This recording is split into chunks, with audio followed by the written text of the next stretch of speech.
Cajun capital of the world.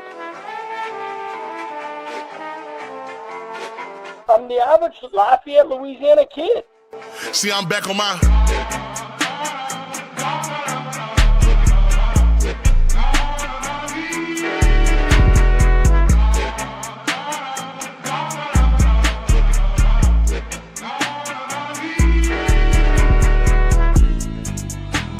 Hey, fellas.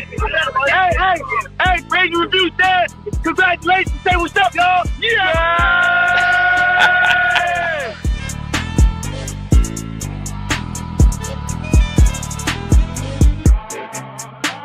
People that have courage don't have no extra gene. There's no difference in you. The difference is, are you going to sit down when it's time to stand up?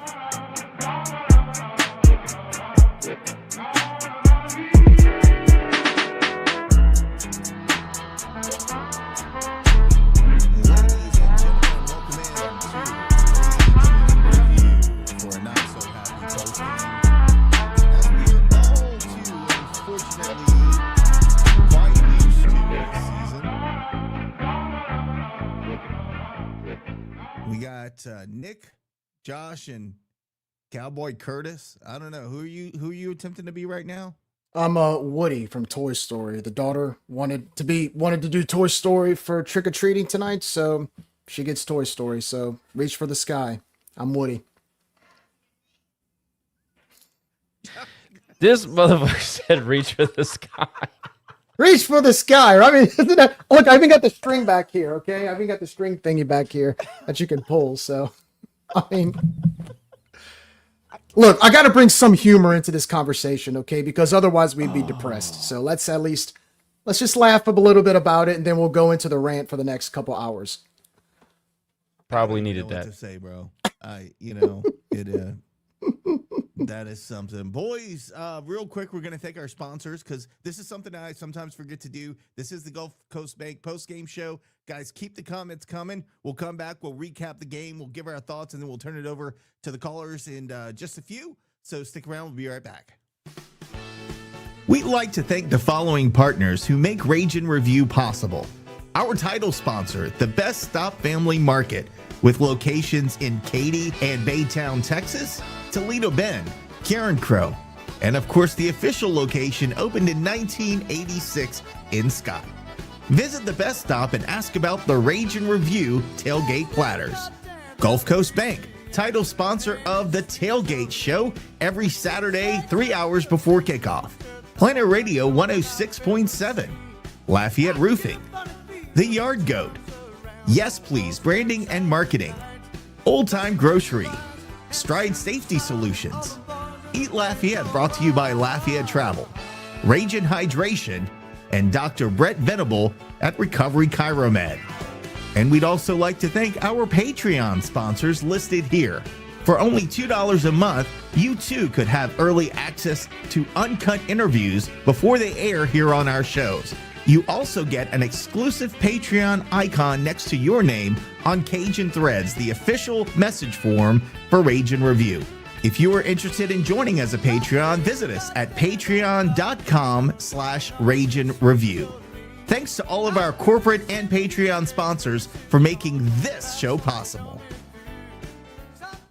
Thanks to Gulf Coast Bank for making the post-game and pre-game show possible. You can catch that on Planet Radio 106.7, 3 hours before every game.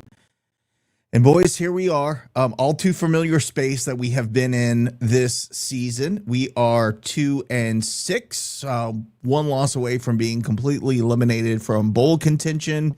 And we got Jerry dressed up like Cowboy Curtis. Woody. Nick, Woody. I like Cowboy Curtis. I'm an 80s, 90s kid. I did Pee-wee's Playhouse. You look like Cowboy Curtis. Let's start with the beginning of the game. Look, it took a promising start. Of course, Troy got their touchdown, went up 7-0. 2 plays, 75 yards. Cajuns strike really quickly and tie it up at 7. Missed field goal for Troy, kept it at 7 going into the second quarter. And then, Cajuns drive it down the field again. Get after not actually drive it down the field, interception 2 plays later, once again, get a touchdown, and Cajuns go up 14-7. And then the fun starts. We start getting stupid. We bring in Walker Howard up 14-7 and immediately throws, was that the pick six that we threw? Yeah, he threw a pick six. So now we're tied at 14. Bring Lunch back in. Of course, all the momentum is back with Troy. Throw another interception on the first play, and now down 21-14. I'm going to stop there because everything after that, we can run through. I can go through everything that happened after that play. But Josh, that was, to me, once that happened, once the decision was made by our head coach to take, for some reason, take the ball out of Lunch's hands, who has been in a rhythm, who has been playing well, who's been hitting passes, he's been running. They can't seem to find something, they can't seem to stop him. Oh, but we're going to bring in Walker Howard. Pick six. Sound familiar? We did it last week. We do it again. Clearly a turning point in the game, and there were other things that happened in the first quarter that we need to get to. Before we do that, I just want to tell everybody that's in the space, we're going to get to you we're trying to be more efficient because last Saturday wasn't good. This Saturday is going to be efficient. So when we let you in, first of all, we're going to recap a little bit of what happened so we can set the tone, get some talking points established. When we let you in, limit it to 2 minutes. Even if there's some discourse back and forth, give us 2 minutes because I want to get more people calling in. So guys, just give me a second. We'll lay down some points and then we'll go on to the callers. The first quarter had a couple of surprises. We talked about this in the pregame. Fitzgerald West as a starting interior defensive lineman absolutely bulldozed on the first two drives of the football game. I was going to say, how many plays did he actually have? Was it 2 drives and then they took him out? Like, is that what happened? Well, as soon as Kadarius Miller got back in the game, he recorded his first sack of the season. So maybe it was a motivational tool, but he got absolutely bulldozed in the run game. I mean, they were gashing us. I think they averaged like 12 yards a carry on the first 2 drives. Really, really bad. And by the way, they had their backup running back. And I know we're going to talk about injuries for our team after halftime. Troy had multiple injuries, including their quarterback, their best 2 offensive linemen, and their best running back. So I can't wait to address that. But the first quarter had, as far as lineup go, right? Tyree Skipper didn't start the football game. Colin Jacob did. And by the way, the only reason that Tyree got the snaps that he got was because Colin Jacob got injured in the second quarter. So you got a young guy supplanting a captain on defense. So I mean, that's a story in and of itself, and we can dig more into that. But you had that going on in the first quarter, right? Jordan Fight got the majority of the snaps on the edge in the first half. That was a little bit of a surprise for me, but he actually played pretty well, especially in the run game. I was going to say that. I thought he did pretty well. Now, there was one spot where their quarterback dropped back to pass, and he just ran straight by him, like without making a tackle. And so but outside I think of that, was Duggar. I saw your message in the group chat. What, I think was that it not Duggar. Fight? Okay, because I was going to say that outside of that, I thought he played a great game. So if that wasn't him, he played a hell of a game. No, he's not as fast as some of the other edges that we have, but I thought he played pretty sound. I mean, he did his job. But there's a couple of other ones like Sampson catches the touchdown on the blown coverage, right? And look. Credit to Lunch. If y'all are out there and y'all still believe that Lunch Winfield has a torn oblique, I got some oceanfront property in Arizona to sell you.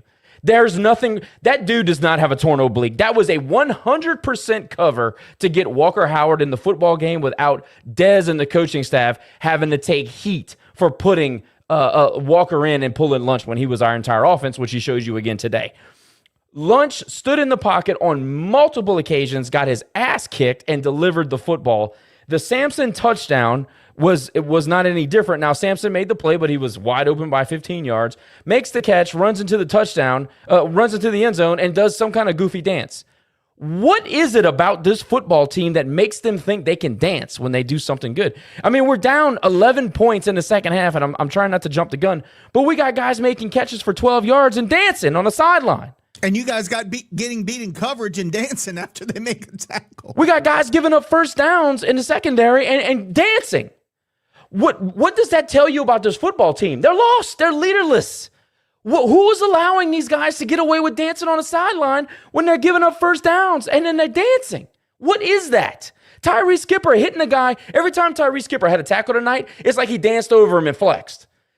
Tyree, I love you, dude. You've been having a tough season. You might want to sit this one out. Do your job. Don't get supplanted by a young cat and then have to go sit on the bench. And then maybe you can flex after a couple other games. And I love Tyree. But I'm just going to tell the truth. It's outrageous with the damn dancing. But I'm going to tell you, when you're saying where is the leadership on the team, I will tell you what I think. And I have thought this from day one. Dez is a player's coach. That's the reason that we put Walker in, is because he doesn't want to upset anybody. He wants everybody to be happy. Have you ever seen him get on somebody's ass on the sideline? Outside of the officials, no. I have never seen him do it. You saw HUD get pissed. You saw even Napier get pissed sometimes. Somebody was in somebody's face saying, you got to calm down, do better. You don't see that with Dez. He's a player's coach. Why do you think all the players were excited when we hired him? Because they wanted him. That he's their guy. When you're the head coach of a Division I FBS football team, you can't be everybody's friend all the time. This is the kind of shit that happens. Well, it's not working because we're undisciplined again this week. Tyrese Gibber gets a 15-yard personal foul call, and he's standing over the quarterback like he did something. This is a fifth-year player. This is a captain of the defense. Like, what kind of tone are you setting, dude? You made a bad play, and then you celebrated it. Was he reprimanded? I didn't see it. You know what I mean? It's like some of this shit is unexplainable. So anyway, I got to give the defense a little bit of credit. They did settle down. I thought that the rush defense was not good, but the defensive secondary played well. In particular, Cortland Flowers. And moving into the second quarter, Cortland Flowers really had a nice game. Had the interception off of the bad throw from Kilcrease. Played really well in the run game. Forced his wide receiver outside of the numbers many, many times. I thought that Cortland Flowers had one of his stronger games. However, you know, we're still getting beat between the numbers. We're still getting gashed right up the middle in the interior. I said, you know, credit the defense. We did force the missed field goal right there from Troy and kind of got a little momentum. And then to your point is that's when Walker comes into the game, and I was trying to lead back up to Walker. I don't even know what to say about this whole thing. Let's talk about the pass. Because first of all, our guy, the ambassador, Caden Jensen got knocked unconscious. Pass. It was a hospital pass. Period. Well, I confirmed that he was knocked unconscious on the field. And I also got a message after the game that he's in bad shape. So if you're the praying type, we'd appreciate some thoughts and some prayers that way. Because it's not good, apparently. We don't know I didn't ask what the details is. The details were, because that's not, I'm not going to do that. I'm going to let it sort out, but not good.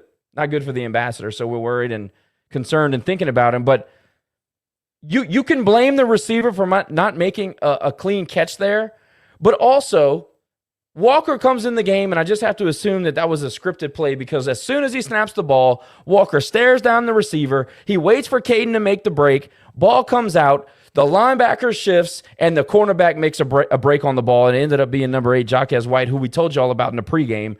And he made a great play on the ball, and good for him. He's a good player, probably going to play on Sundays one day.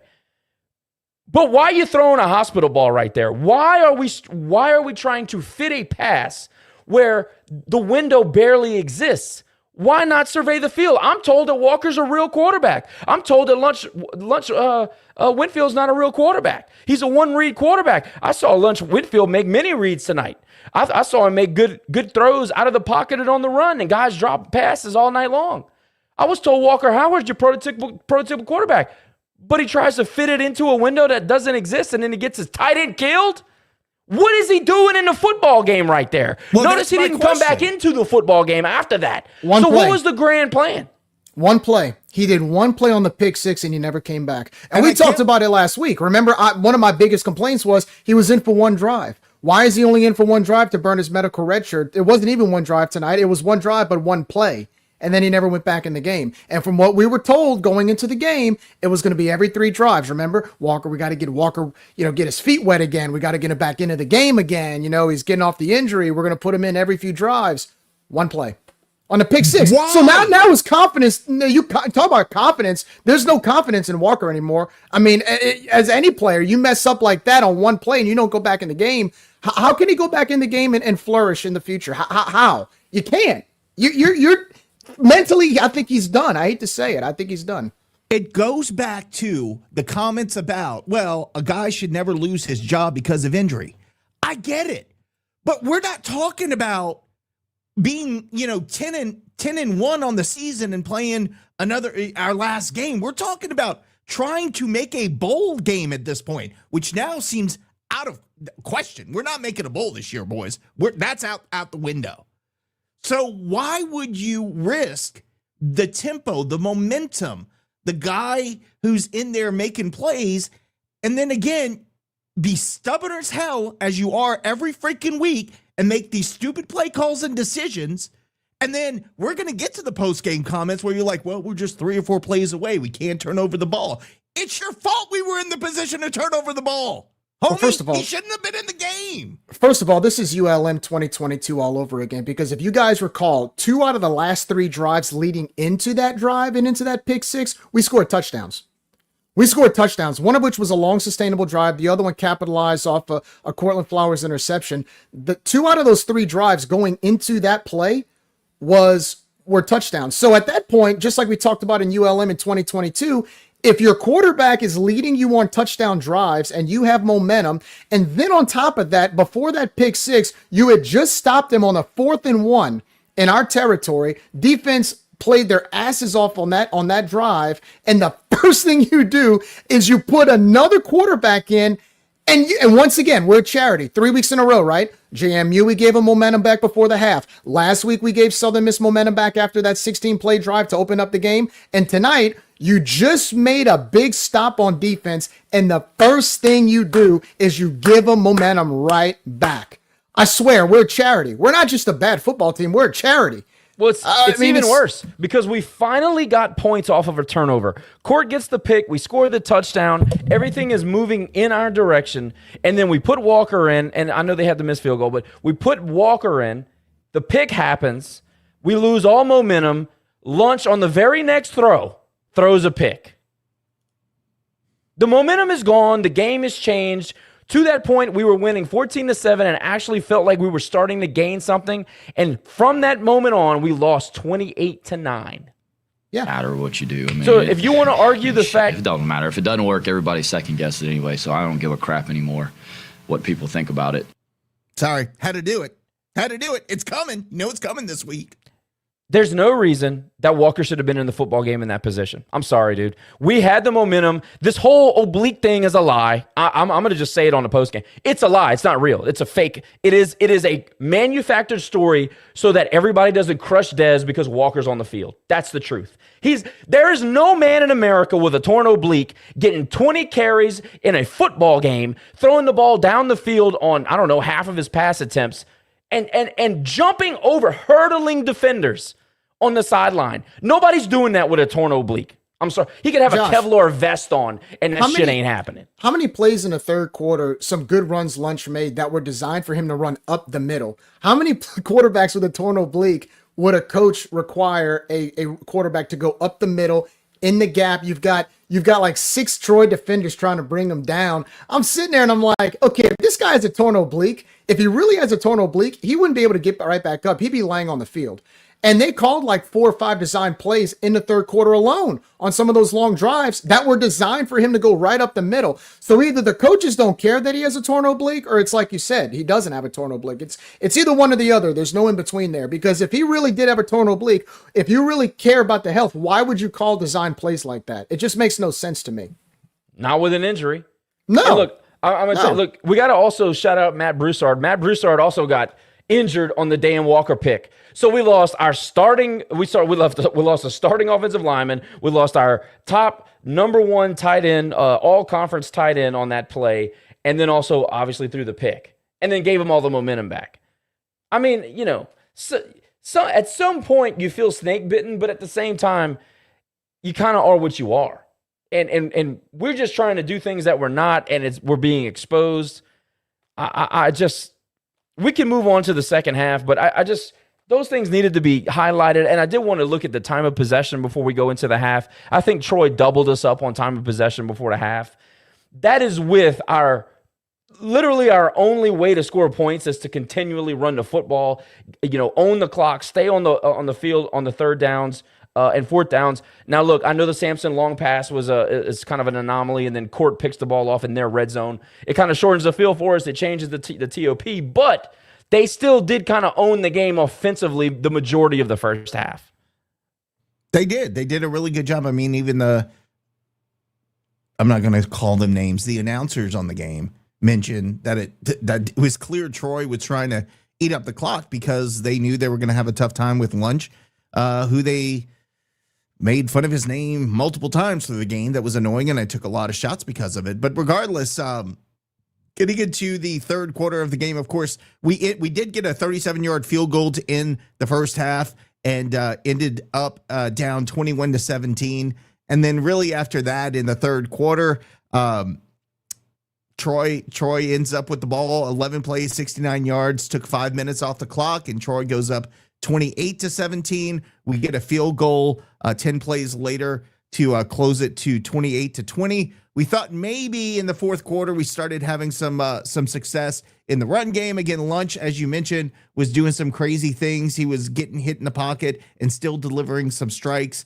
He was able to run the ball. But then for some reason on 3rd and 8, we decided to run it straight up the middle instead of trying to take a chance into the end zone to get 7. Wait, yeah, what did we do? That's not before he called a timeout either. He called a timeout. As well. We called let's not forget that. Yeah, the Bob Marlin special has moved to football. We call timeout when we have momentum and drive down the field. Well, let's back up even further because we got the ball in the second half. We go 3 and out. What do we do on the ensuing defensive drive? We give up a huge play to Connor, their wide receiver Connor. We have done that 3 straight freaking games in a row. Big play as soon as the opposition gets the ball in the second half, we give up a big play. And we just hand them the momentum. It's like coaches are game planning against that. I don't know what the hell we're doing, but obviously somebody's seeing something on film that allows them to get big plays over the top, getting the ball in the second half. That Connor play set them up, and Nick said it. They went up 28-17, but the 3 and out and then the big play. I mean, it's like our specialty. As soon as we get the ball in the second half, 3 and out, big play. Happens every freaking week. And the timeouts are bewildering because, Jerry, you mentioned it. There were 2 times in this game early in a quarter we wasted, or I think it was early in the third quarter and early in the first quarter, that for some reason, by the way, the clock is stopped because there was an incomplete pass or something happened. The clock's already stopped. We have to take a timeout. Why? And again, that all goes back to preparation. It goes back to being disciplined. Obviously, we had to call timeouts because we weren't ready. Why are you not ready 40 seconds after the clock stops or 25 seconds after the clock stops for the next play? Why are you not ready at the line of scrimmage? And this is not new. This goes back through this whole era, okay? I feel like our talent last year at the quarterback position hit a lot of it. I feel like having Harvey Broussard and Terrence Carter hit a lot of it because we had a lot of good talent there. I think now we're getting exposed because we don't have guys, and I'm not saying Lunch is not as talented as Ben or as Chandler, but we don't have the luxury of having those guys and having elite wide receivers, and we just don't have it. And our play calling has not changed. We're still undisciplined. Well, let's talk about that. Let's talk about Lunch, right? He's not refined and he's not polished. He's young. But he gets the job done, homie. But he does enough to make you be honest. And he's actually very good between the numbers in the intermediate passing game. Where he struggles is kind of those deep posts and those deep routes. I don't know if he has the arm strength to get it out to the sidelines. That's fine. That's something you can work on, all right? But that is not the issue. If you know that he struggles there, game plan against it. Game plan against it. Do you realize that when we got the ball at the beginning of the fourth quarter, when we went down by 2 scores, this was the play call. Spread the field, Lunch keep. Lunch keep, Lunch keep, Lunch keep, Lunch keep, Lunch keep. And look, I'm getting ahead of ourselves because I don't want to talk about the fourth quarter just yet. I just want to say that they realize when push comes to shove, it's Lunch keep. It's a direct handoff. It's a planned handoff. They are not game planning to our strength. They are game planning to what they think will keep the defense honest. And I think that that's just poor. It's just poor. Look at what Troy did tonight. They were down to their second running back. They were down a couple of their offensive linemen, second quarterback, who, by the way, and I'll be honest, and just to be fair, he's been playing and he's getting better, and I was actually really impressed with him. But the game plan to what suits him. Short, quick passes. They plenty of screens. How many screens did we run? 1. Finally, we ran a damn screen. Where are the screens? Where are we punishing defenses for being aggressive? Somebody tell me. I think Zylan had 9 carries tonight? I think Bill had 8. I think Lunch had 14 or 15. You're dumping everything on this kid. He's a third-string quarterback, or what you told us was a third-string quarterback. Supposedly has a torn oblique. That's the defense? That's the offensive game plan? Look, dude, nobody can tell me that they game plan for this. Nobody can tell me that they are not panicking on the field. It's so obvious to anybody who's watching the game. Here's another thing. Some of these routes that these wide receivers run are so bad. We struggle in separation. Everybody wants to say, oh, well, Samson had a great game tonight. Samson caught the football tonight. I'll give you that. His blocking on run plays is atrocious. He runs with, like he's got a stick up his ass. He runs straight up. Just runs like this. He does not run crisp routes. The ball that he dropped in the third quarter, I thought Lunch threw a good pass, and it was just right outside the fingertips. That route has got to be outside the numbers. Lunch is throwing to a spot. That's going to look like Lunch overthrew him. That's a poor route by the wide receiver. And all my wide receivers in the chat, I see y'all, and I'm getting text messages, especially from Zan. Look, they know what I'm talking about. You have to know the tree. And if the tree is to be more outside, we're throwing to a spot, that's where you got to freaking be. You can't expect Lunch to do everything, and that's what they're trying to do. You can't run an offense this way. This is a desperate offense. And then when we get in a position, like I said, in the red zone where you need 7, you need something to get momentum back on our side. And you're in a position where you can take a shot into the end zone and try to get 7. What do we do, Josh? Run it up the middle, run it up the middle, run it up the middle, field goal. That's your boy. Your boy, smartest man in the room. When you're quarterback, like you talked about, Josh, when you rely everything on Lunch, who, like you said, is supposedly the third string quarterback, the fact that he had 23 carries and Zylan and Bill had 18 carries combined, that is a straight up travesty. Like, that tells me you're either desperate or your game plan just sucks. Because if you really think about it, and what did I tell you yesterday, Josh? I think we need more Steven Blanco. Because I don't think Zylan and Bill are clicking right now with the lack of carries they're getting. I don't even know if they're healthy. Zylan cannot be healthy. Steven Blanco had, once again, third week in a row, 1 carry. 1 carry. How are you helping these guys? How are you helping your starting quarterback who's a third stringer with 23 carries? How are you helping Bill and Zylan when they're combining for 18 carries? We always pride ourselves on a 3-headed monster, right? We've always had our identity. Why is Steven Blanco only getting 1 carry?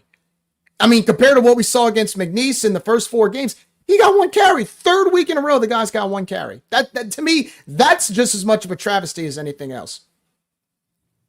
So again, I just got to say this, I still don't believe that defenses respect our pass game, right? And we talked about that last week. But nobody respects our run defense either. Who is respecting this run defense? You can run in the A and C gap anytime you want against this defense. I'm telling you, especially in the read game, in the option game, you can run up the AC gap anytime you want. And I will say that Jordan Lawson, early in the game, he played well. He got the sack. He was stuffing the run. I don't know where he went in the second half, but I didn't see his number. I didn't see his little shorty shirt he has on. Y'all saw that? He has a shirt that doesn't fit him. He tucks it under his little pads. But I didn't see him in the second half. So maybe they neutralized him. I don't know. But they do not respect the run game, the run defense in the interior. And they shouldn't. Because people are just ripping off 8 and 9-yard runs every time they want to hand it off and go in the interior. It's true. And then on the flip side of the offensive line, Nick, your boy Mackey. I was about to get to that. Your boy Mackey cannot be the left tackle for this football team. I'm sorry. He is getting Lunch killed. Horrible. And there was one play where he has this 5'6" guy pushing him around. Yes. You're 6'8", bro. Yes. Like, why are you getting pushed around by a micro machine? Like, dude. I want Mackey at the edge of the bench handing out Gatorades to everybody. Other than that, don't get on the field. And that was embarrassing. Kid, but damn it, man. I'm sure he's a nice kid. Embarrassing. You can't be that big and do that on the field. That was embarrassing. We could not run the freaking offense. That's why I think Jax should always be our left tackle. I still don't understand. What is he, a 6-year senior? Well, Jax Harrington he actually had a nice game, and I thought I said it this week. You got to move him to left tackle, but for whatever reason, they don't want to do that. Well, that's what I'm saying. I mean, he's probably the most veteran-laden tackle on the team. Move him to left tackle. That is your X on the offensive line. Why is he like? I don't understand that. And look, I like Mac, but He has shown us more than enough times he's not ready. He's not ready. Move him to the right, switch him and Jax, and I guarantee you a lot of that would be fixed. But what do I know? They don't give a crap so about what we say. So what do I know? I like him too. Sure, he's a quality guy. Not good enough to play left tackle. Sorry, not on the left tackle. Nope. All right, let's go to the fourth quarter. Of course, Cajuns defense holds steady and forces a punt after 4 plays and 9 yards. Only took a minute 30 off the clock, so things are feeling good. We get kind of into an offensive groove at that point, and then of course again we get down to the red zone after a 16-play, 81-yard drive and decide, well, instead of trying to throw it into the end zone, we're going to run the ball on 3rd and 8, and we don't get it. So Troy forces another field goal, so puts us within striking range, 28-23. We're starting to think, okay, we have a chance at this actually. One more stop, get the ball back, we can do something. And then Troy, all they do is go down the field in 4 minutes and 13 seconds, runs a bunch of time off the clock, 7 plays, 75-yard touchdown drive. By the way, capped by, I mean, was there any defense playing on the last couple of plays of that drive? Because that touchdown drive, they bounced it out to the outside, and I don't think there were guys 15 yards around the running back at that point. I mean, you can make the argument that they've been on the field the whole game, so maybe you want to say that, but yeah, well, this is true. This is true. When you got walk-on linebackers playing the majority of the snaps in the linebacker core, give me a better indictment of talent evaluation, right? Than the guy that you got he's from Bossier, I think, Shreveport area, St. Andre, who plays his heart out, dude. He just doesn't have the athletically. He's not athletically gifted like the other guys on his team, but he plays harder than anybody else. But tell me how you didn't miss on this entire linebacker crew. Terrence Williams is not a linebacker. He's not. He takes horrible angles. He's a horrible tackler. He missed tackle after tackle tonight. I can't wait to see a PFF grade. And I'm sure he's a great guy. I'm sure his parents are great. I'm sure they watch and they're going to holler at me when I get off of here. And that's totally fine, but I'm going to tell the truth. He does not have it at linebacker. They moved him. They tried it. It was an experiment. He doesn't work. It doesn't work. And then on the other side, at Will's side, you got Jake St. Andre, who's playing his guts out, but he's a walk-on for a reason. And people are just running past him. You know, he runs it like a 5.2 40. It just doesn't work. Why is our starting Will side guy a walk-on? Do we have nobody else? Where's Caleb? Is he injured? Well, what the hell happened to this linebacker crew? And we drove it down the field. I wouldn't say drove it down the field. We drove the ball, and then, of course, another interception to cap off everything. But everybody knew after that last touchdown, I mean, hell, everybody knew after the 2 field goals, instead of getting it in the end zone, the game was over. I don't think we had, especially after the whole bringing in Walker thing and then putting Lunch back in, that felt like it was the end of the game. But it really, after Troy's defense stepped up and held us to 3 in both situations, you kind of felt the game was out of hand.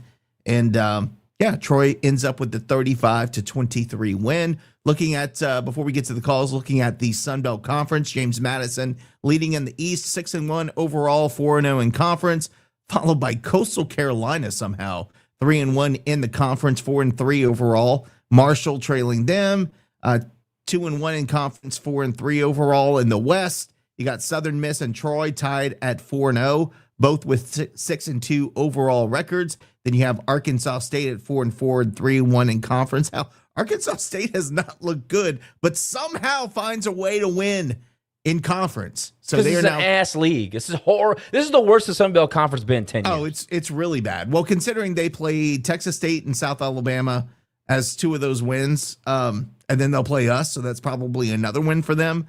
I guess the most disappointing thing, but not surprising, is we are now behind UL Monroe as we have a 2-6 overall record. They are 3-5, but we are both 1-3 in Sun Belt Conference play. So, it's all but done. I don't see another win on the rest of the schedule. Maybe ULM at home, maybe Texas State. They haven't beat us in 12 or 13 tries. So somehow we always find a way to win against them. But let's talk about the post-game comments. They're going to clap us. Let's talk about the post-game comments, Before we go Josh. to the phone calls, I want to definitely talk about these comments because I got something to say about that. Yeah, so I don't think we have the rights to be able to play the audio, so I'm not good. I mean, Learfield loves us so much, so I'm sure they would love if we played it.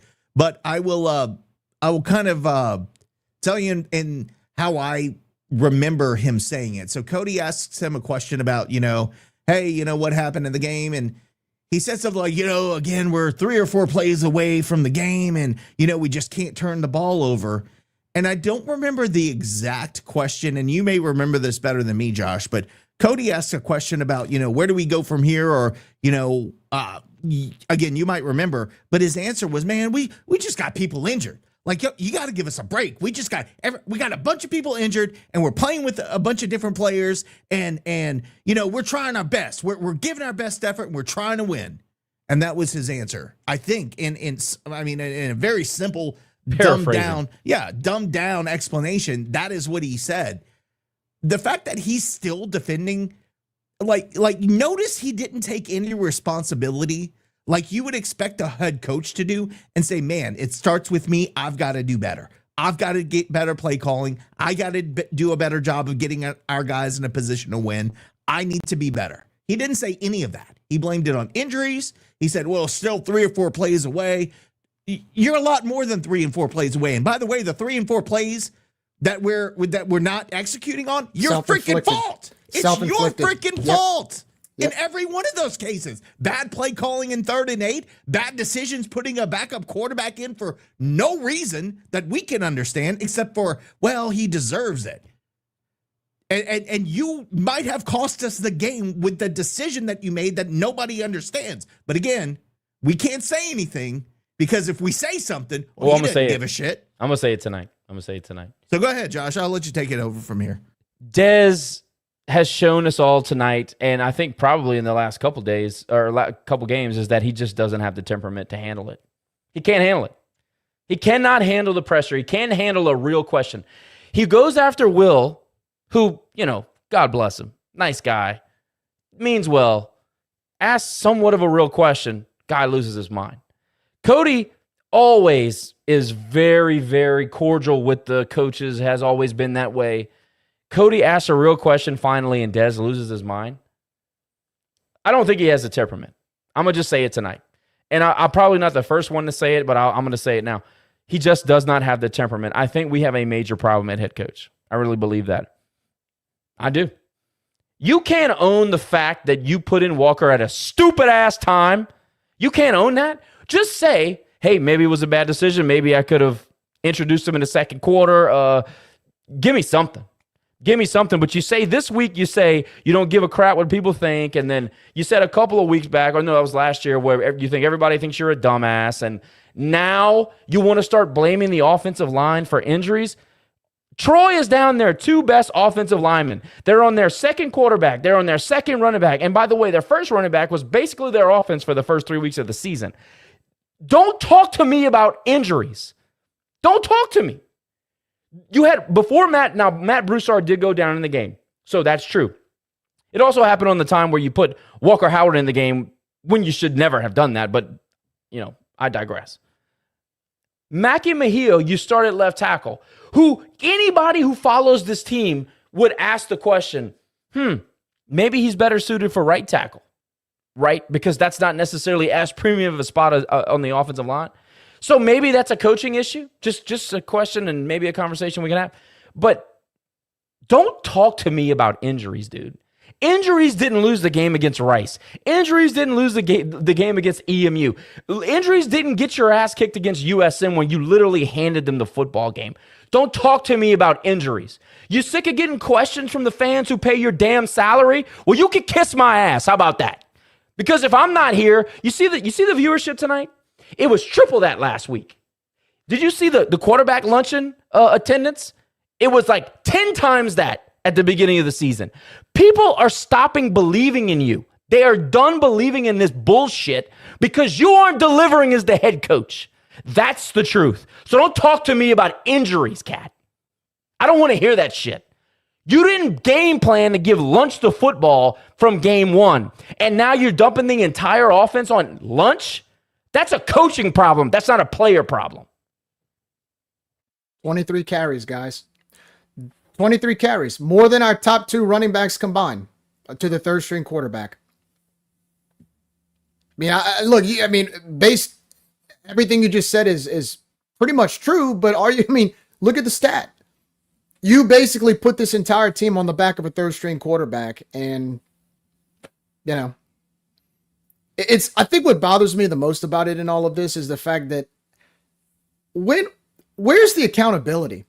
Where's the accountability of saying, you know what, that's on me. I need to make sure that my team's prepared to play. Where's the accountability on the injury thing? Where was the injuries against Eastern Michigan? Where was the injuries against Rice? Where was the injuries against Missouri when the team didn't get off the bus? And, we got chastised for saying that they quit when obviously it's pretty blatantly, factual from what we saw. I'm just asking, when is it going to be? Look, we're 8 games in. When are the leaders, the quote unquote leaders, finally going to take accountability? What leaders? Who's the leader? Somebody tell me who the leader is on this team. The supposed leaders, the ones that are the coaches, the ones who call the shots, the ones who make the decisions. Where's the accountability? When are they going to take accountability? The leaders that are not holding their team accountable, the leaders that are blaming everybody else, the leaders that are saying the fans don't matter, the leaders that are literally making excuses for every little stupid thing that goes on in the field. Dude, I'm going to say it again. I'm not a coach, but I'm not an idiot. I've been watching football 40 freaking years. I've been doing it. Don't talk to me about injuries. Injuries did not cost you the last 4 to 6 games. They didn't. Bad coaching, bad decisions, poor moments. Poor decisions in extremely high leverage moments have cost you the game. You want to talk about 6 or 7 plays in a football game? Who made the decisions on these 6 or 7 plays? When you say that it's unfortunate that a quarterback threw it to a guy who had a hospital ball thrown in his lap and they got his ass kicked, when you say that is unfortunate, you're watching the same game I am, sir. This is a different conversation. Who called the play? It was scripted, Jerry. They came out of the huddle. He took the snap. He stared at Caden the entire time. Number 8, Jaquez White, is going to play in the NFL, and he's not a bad player. He's not stupid. He read it the entire time, and he busted Caden's ass. That's on the quarterback, and that's on the damn head coach. That was a scripted play. Nobody's going to tell me any different. That's my point. That's my point. We talk about all these unfortunate events that are happening, but somebody's the cause of that, right? We've been talking about somebody else maybe need to be handing over the call sheet, and who's got the call sheet in his hand? Where does it all fall? So, hey, Nick, I'm going to go to calls if you're good with it. Yeah, but before you get to that, I just want to wrap it up by saying, when Dez was hired and everybody questioned his hire, we rode for Dez. We continued to ride for Dez. Yes. That does not exempt him from us criticizing what we think are 1, bullshit comments and 2, terrible play calls. And I'm sorry if he gets offended by that, but you're getting paid nearly $1 million this year of our money to coach a game. So you are susceptible to criticism. I'm super sorry. If your feelings are hurt, I'm sorry. But you know who's also hurt? Caden, Matt Broussard, as a result of your shitty play call. That's who hurts. This is part of the job. We've talked about this. Part of the job is answering questions when things don't go your way. Part of the job is sometimes facing the heat when the results don't go your way. If you're going to get upset about that, maybe this job isn't for you, man. This is part of the job. Part of the job is facing the media after the game and answering questions like, hey, why did this happen? Or, hey, why did the result end like this? Or, hey, what was this decision going into a certain play that didn't happen or didn't fall where you want it to fall? That's part of the job. This is part of the job. You have to sometimes answer questions and face the music when things don't go your way. All right, back to you, Josh. Let's go ahead and open it up to our callers. I'm going to open it up. I just want to say last thing before we get to the calls. You can't be in your feelings about college football. You make almost $1 million a year to coach a kid's game. I don't want to hear about how you feel, dude. Don't care. I don't care about how you go on Jay's show and talk about, oh, well, it's tough, personally tough. I don't care how personally tough it is. You got 750,000 reasons why it ain't that damn tough. You're coaching a kid's game, all right? To this guy's point, Dr. Maggard said Dez was going to continue the culture. Hasn't happened. In fact, we've done the inverse of the culture. The culture was tough as hell, and we didn't make any excuses, and now all we do is make freaking excuses. Don't talk to me about injuries in the damn post game when you lost the game. Dude, this game was lost 2 hours before the end result. Let's just be honest. All right, Terry, I'm sorry I made you wait. Go ahead, brother.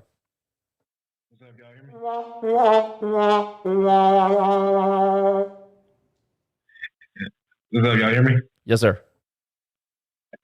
All right. Yeah.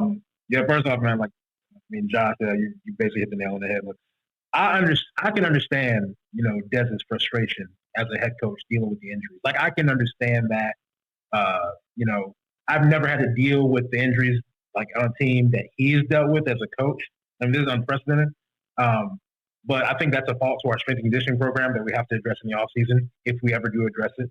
I don't know. But this isn't high school football. Like, I remember when I was a high school football player, right? When you're in high school and, everybody knows everybody and, my head coach, Coach Hill, who's a Mississippi High School Hall of Fame, he was, genius. His entire, family is a bunch of genius high school coaches. My dad is in the stands yelling, pass the ball, because we're a spread team and we were running the ball. My dad's yelling, pass the ball. I remember Coach Hill yelled at my dad from, the seats, from the sideline up to the stands. And he was an old man, and my dad respected him and was like, all right, coach, I'll calm down. This ain't high school ball. This is not the same to where you can just tell us to sit down and not say anything. And I love Dez and I want him to succeed, but this is Division I FBS football program. I didn't think we were going to go to the CFP anyway, but we have aspirations for a future playoff bid in the future. And if you can't take criticism at this level, right? I mean, hell, what do you think Billy Napier had to deal with in Florida? He dealt with this a million times over, and you can't take this. And I think what's frustrating for him is that, as UL fans, it's a tight knit community. Everybody knows everybody, and we just think, this is small town high school football. It's no different. No, this is on a completely different level. It's supposed to be.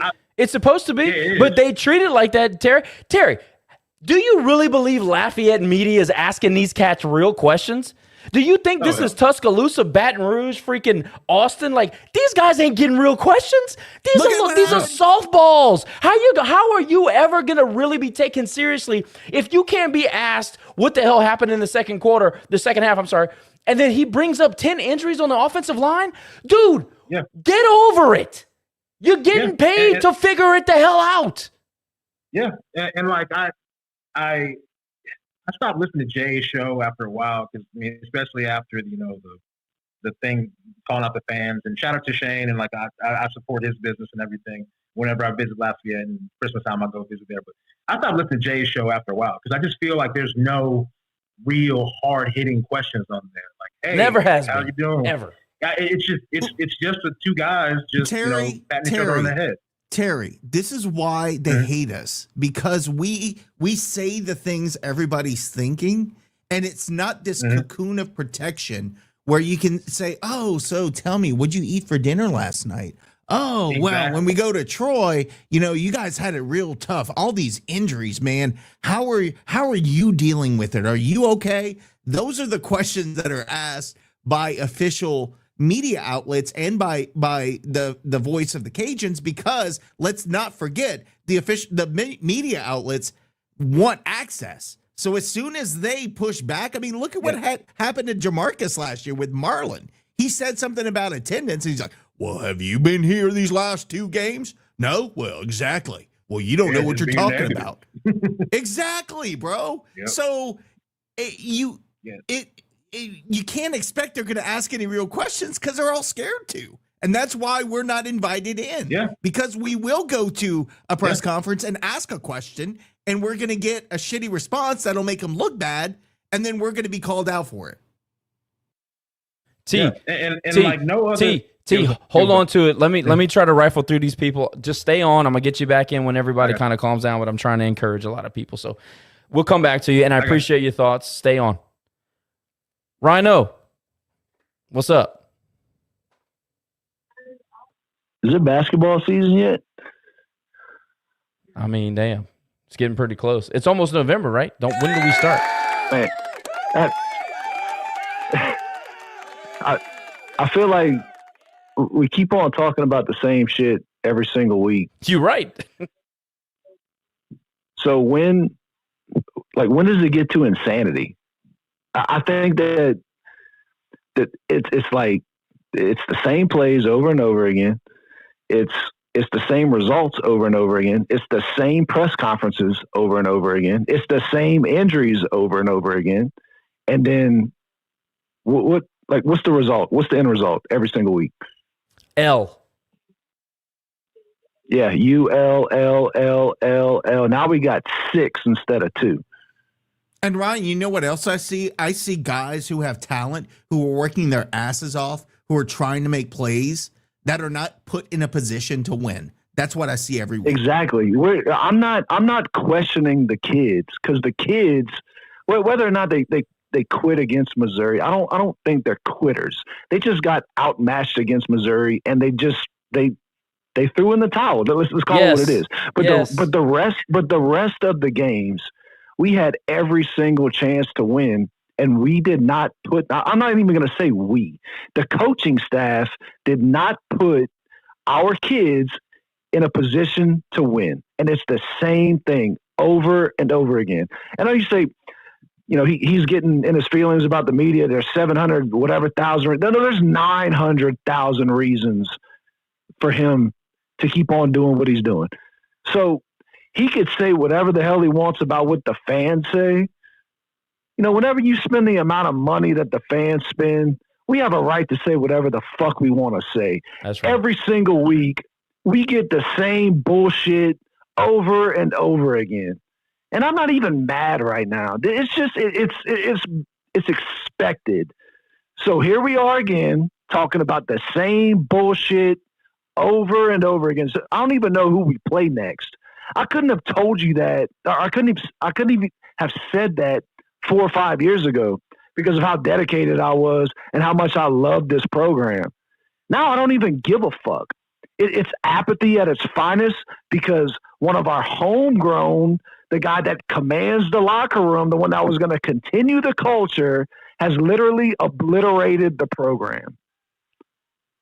That's the worst part. We opened up a new pearl. We had one of us leading the football team, and we laid the USL egg of all time. That's the worst part. Josh, I'm going to go back to this, and I said it. I don't know where I said it, but with this budget shit going on, you've got an athletic director that didn't care about engaging fans because he didn't have to. Screw the fans. We know we're going to get covered. We don't need to make money. We don't need to make revenue. We're going to be covered by the university. Then you've got that permeating in the entire athletic complex because, hell, they don't need to pay attention to the fans. Screw the fans. We're going to worry about the big donors. Screw the fans. We know they're going to write a check for Martin Hall. That's permeated to our head coach. Well, everybody else, I'm a victim. I'm a victim because we got injuries. Well, everybody has injuries, bro. Did you listen to Ryan Vincent? You saw his injury list? He got his ass kicked at Southern Miss tonight. You know the first thing he said? We got to play better. I got to do better. This is not what I expect from my football team and from myself. He said that. He has twice as many injuries. He didn't even have a freaking quarterback right now. Well, Brian Vincent's a star. Excuses. That's a head coach right there. That's a head man. That's a leader. He's also not getting paid $1 million this year. Probably half of that. He's taking accountability, and that's what's lacking, and that's what has been lacking in this university, permeating the athletics. No accountability. We're going to just write blank checks, and now this is why we're in the shitty position we're in today. Cajun Tuba, you're on deck, but I want to address Andy here. He says these kids are getting paid now. They better be able to handle the criticism too. Look, I have always been pro player on this show. I'm going to be pro player because I like to think that I can kind of relate to them more than I can the coaching staff. I'm just going to tell you, man, there's some guys out there that are giving 100% effort. There are. I see it. And then there's some guys that are making business decisions. I'm not calling anybody out individually because I'm not ready to do that just yet. But to the guys that are making business decisions, it's obvious, dude. We see it. I see it. I'm sure other people see it. Don't think it goes unnoticed. What you got, dude? Can I say one thing about players real quick? Yeah, for sure. It's not that they're getting paid. I don't think that a lot of these kids, other than a select few, are getting paid that much. And I get it. I get it. They're getting stipends. They're getting their scholarships. They're still getting money on the side. I get it. But the fact of the matter is that whenever you have somebody that brought them into the program, that promised them this and promised them that, and said, I'm going to pay you this much, and they still don't put them in a position to win, it's fucking disheartening, dude. So whether or not they give it their all, sometimes, the frustration sets in. I'm not excusing anybody that quits on a route or but quits on a tackle. We're human, man. I get it. They're human. They're human. So, yeah, we'll call out the kids, and they have been called out plenty of times about not doing this or whatever. But the bottom line is that we're supposed to have a head coach, a CEO that is a leader of men that he's supposed to put these kids that he's paying in the position to make the right plays, to make the right decisions. And it's not happening. So it's all, if you want to talk about the players, it's a slippery slope because shit rolls down from the top. I'll say it like that. Shit rolls down from the top. I agree. Tuba, glad to have you back. What you got, man? I don't know if y'all remember, but whenever we were being sold on the hire, we were told as being a continuation of the culture. And the biggest difference in what the culture originally was injuries. I mean, Billy Napier never had his starting quarterback injured. And now every year that Dez has been here, we've had to go with our second and third starting quarterbacks. Like where's the culture that we had, the game plans of, running downhill, being, short plays, but making it work. Where's that all gone? The promise that this is a continuation is completely out the window. I mean, as far as being a disciple, I guess, of Billy Napier, it's not looking like Billy Napier football at this point. But, dude, it's not even just the quarterback. Look at the offensive line. How many times do we have cluster injuries on the offensive line when Billy and was here with Mark Hockey leading the S&C training program? It, never happened. These guys are in the NFL for a reason because they were on the damn field to perform and put some film out for these damn scouts. These guys we have now, they can't even get on the field. So it's a completely different situation. And I agree with you. I'm agreeing with you. But, Levi got knocked around a little bit, and we had quality backups. But for me, it's the offensive freaking line. What has happened to our offensive line and the stability and the toughness and the strength that they had to overcome these injuries? It's clearly a problem. It's got to be a coaching issue. I mean, what's the recruit? Because the reason Billy was so successful, why he never lost to a West Division team, is because we just had better players. I mean, have we just been that bad in recruiting lately? I mean, I don't think so. I think that we have – I'll tell you this. I don't think we have the depth that we had in the Napier years, and maybe we don't have the top-end talent, but I think we got plenty of guys in starting roles that are good enough to win in this league. Have y'all watched Sunbelt football this year? It's atrocious. It's really bad. This has been the worst. I'm telling you, I think this is the worst Sunbelt league we've had, especially in the West. Shit, 6, 7, 8 years maybe. Yeah. It's been bad. And we're making these guys look amazing. And y'all can say what y'all want about Lunch. He was not prepared to be the starter, apparently. They throw him in, and then they dump the entire offense on him. That's on the coaching staff. That's not on the player. I don't know. All I need is somebody to win the lottery this year and get that buyout ready for us, because this ain't it. And how many more years we got of this? I think 2 or 3, don't we? Don't. He got an extension last year. It's in the contract. He gets a 4-year extension, winning 9 games. Oh yeah, he also gets an extension if he goes to the Sunbelt Conference Championship. Not wins it, but if he goes to it, automatic extension. By the way. Well, I just pray that Coach Q saves us this year, man. It's been rough this past couple of years. Saints suck. Pelicans suck. Everything else other than football sucked last year. I need something to save my soul this year. Well, damn, man, the Pelicans just started. How about the Acadiana Record Rams? I mean, last year they were awful. Last year, I mean, I'm hoping, but we'll see. But I think y'all can let me know. All right, dude. Thank you so much, CJ Broussard. Good to have you back, man. How you feeling? I don't even have to tell you how I'm feeling. We all know how I'm feeling.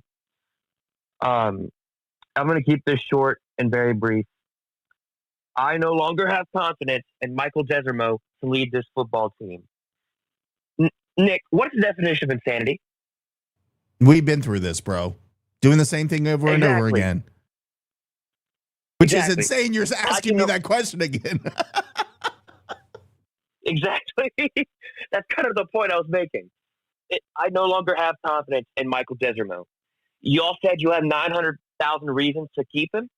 The university right now with his debt has 900,000 reasons to fire him. Yeah, we got a buyout.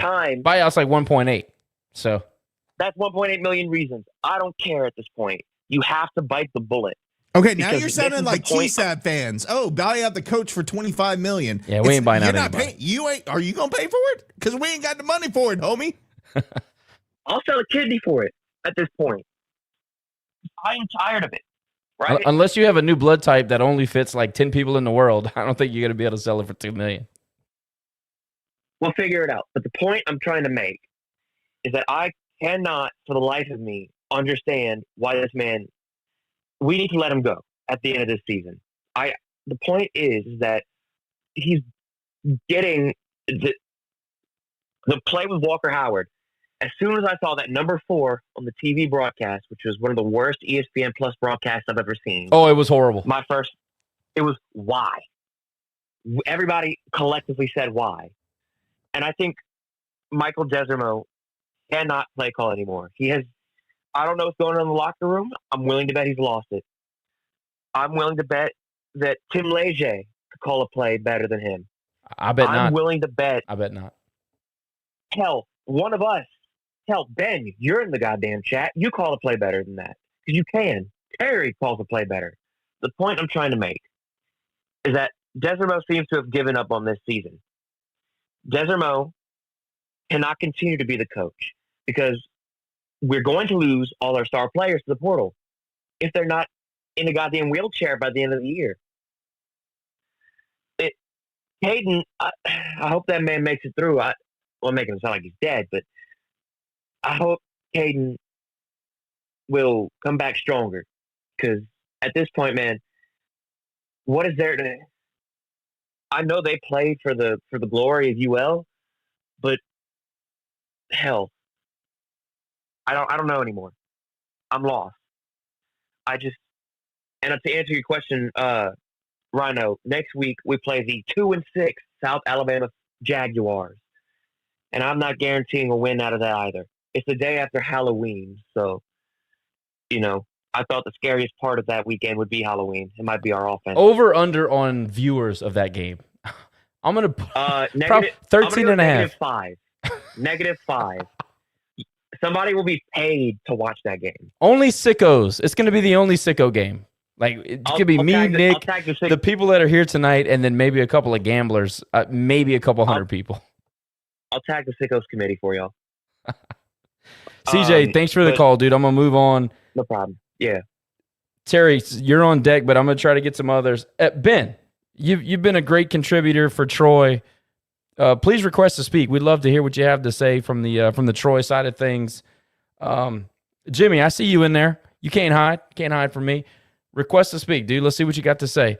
But no, I mean, in the interim, we could talk about the fact that, I know it's easy for fans to say, get rid of Desormeaux, excuse me. Man can't even say his name properly. That we should have known that. That should have been a red flag. But I've defended Dez because I thought that guys genuinely like him and guys will play for him, and it's good. He's very good in the living room, and he can recruit. And like I said, I still think that we have talent. But when you have talent on the roster that's rotting, like let me give you an example. Cam Whitfield's a ghost. We saw Cam Whitfield on the screen once tonight. What the hell is the scheme that's using Cam Whitfield's abilities to our benefit? Like, what the hell? What are we doing? The guy was a major contributor last year. He made plays. I think he led the team in tackles for loss. He was one of the highest sack totals on the team last year. What's he done this year? Have you called his name one time? The fumble recovery, he did get the little ricochet interception against Missouri. Outside of that, what has he done? But, Josh, it goes back to what is our identity? Because you were talking about Georgia Tech, and you're like, man, it's a pleasure watching Georgia Tech. Oh my God, run their offense because they know their identity. They know what they're trying to do. They're committed to it. They build around it, and they execute. And I still don't know. Are we trying to be a defensive-minded team? No, because they can run it up the gut on us. Okay, so what kind of offense are we running? Okay, so we're going to do the spread RPO, but now we got a running quarterback. So are we going to try? No, we don't try the option play. We're going to stick an RPO, but have a running quarterback.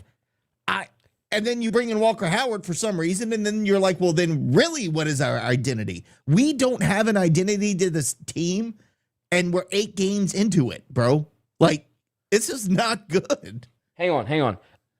Ben, I'm going to go to you just a second. I see Lunch. Lunch is in the comments.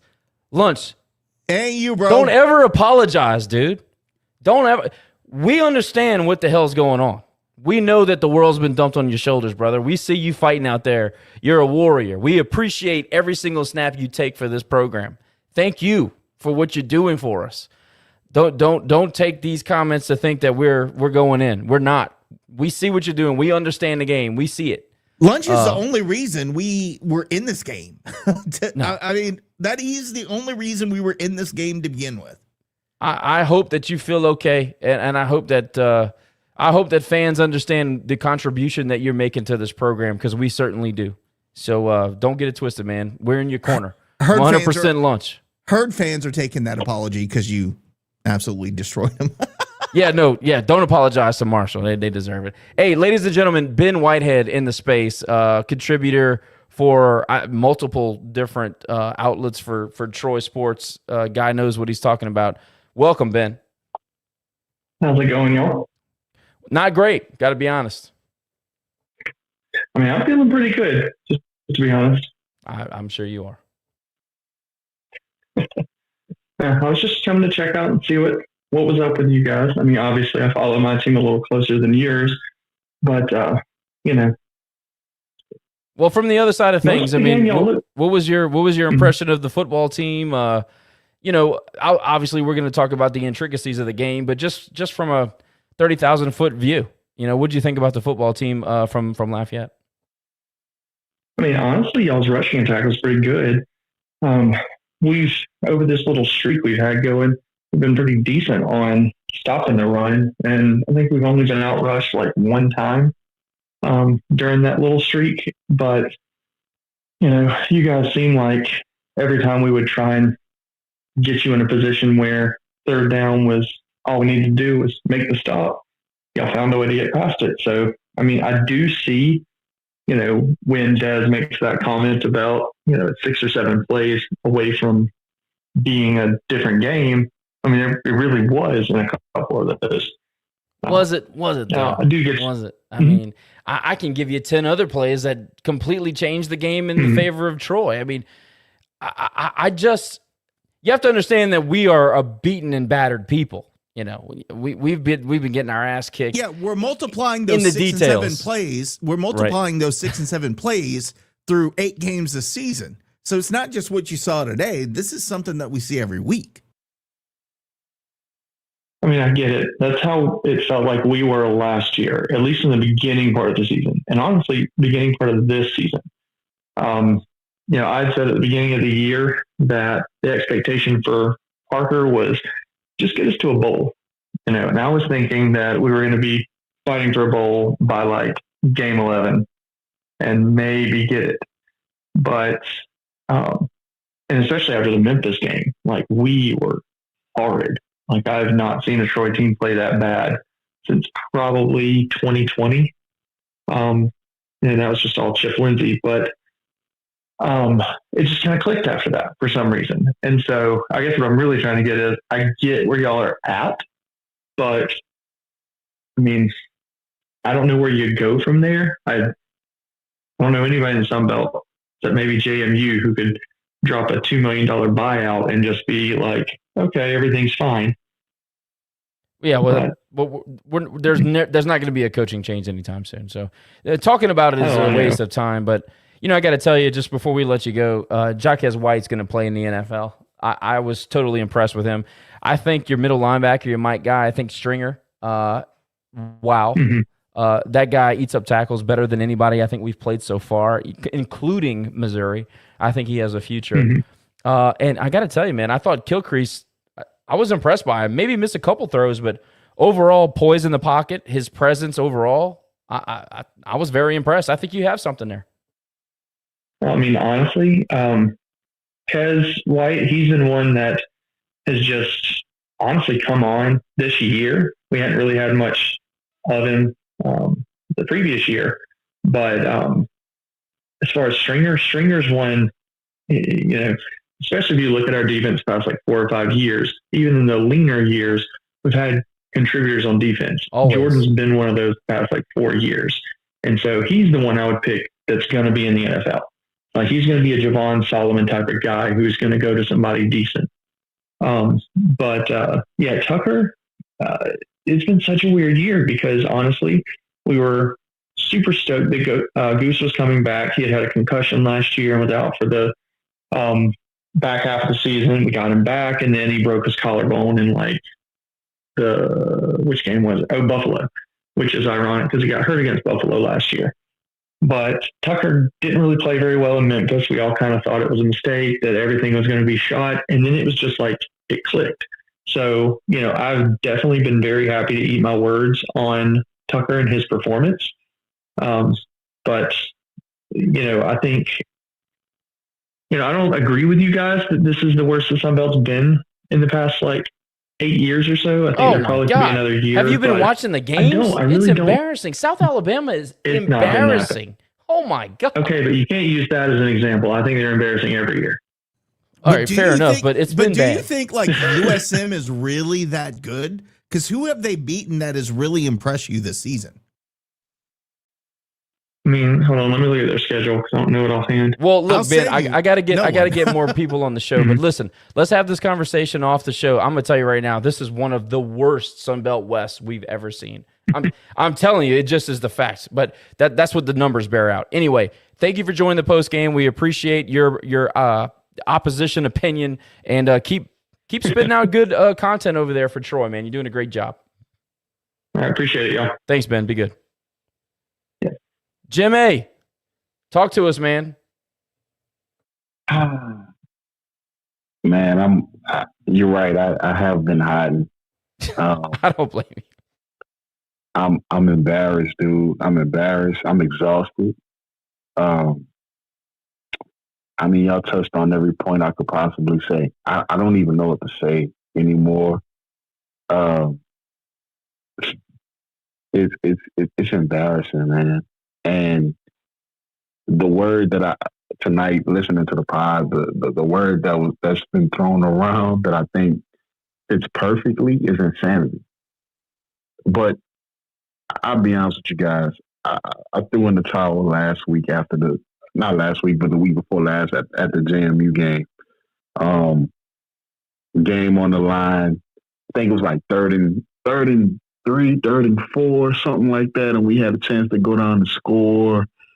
And we ran a quarterback draw, the same play that didn't work, like in the second quarter, or like the same play that didn't work when we went to score at half or something like that. I can't really remember. And that's when I was like, okay, I don't even know what's going on anymore. And I had to have my woosah moment. You know what I'm saying? Because I'm so upset about this. Like, I literally have to hide from the pod because I come on here and say burn everything down, and I'm trying not to be as negative as they say. You know what I mean? Because this is a safe place to be negative. You can be negative here. Yeah, you know, but I try not to be that way because I'm telling you, if I got on here like as these things are going on, I'll probably be worse than Terry. You know what I mean? So I have to give myself a second to calm down. It's like when the Saints lose or something like that. It's like, you know, your whole Sunday is ruined, and it's like you got to give yourself a full 24 hours to, you know, get yourself together and like understand what's going on. That's kind of how I am. But it's more personal to me with the Cajuns because I play for them, right? But so the only thing I want to ask because I got in late.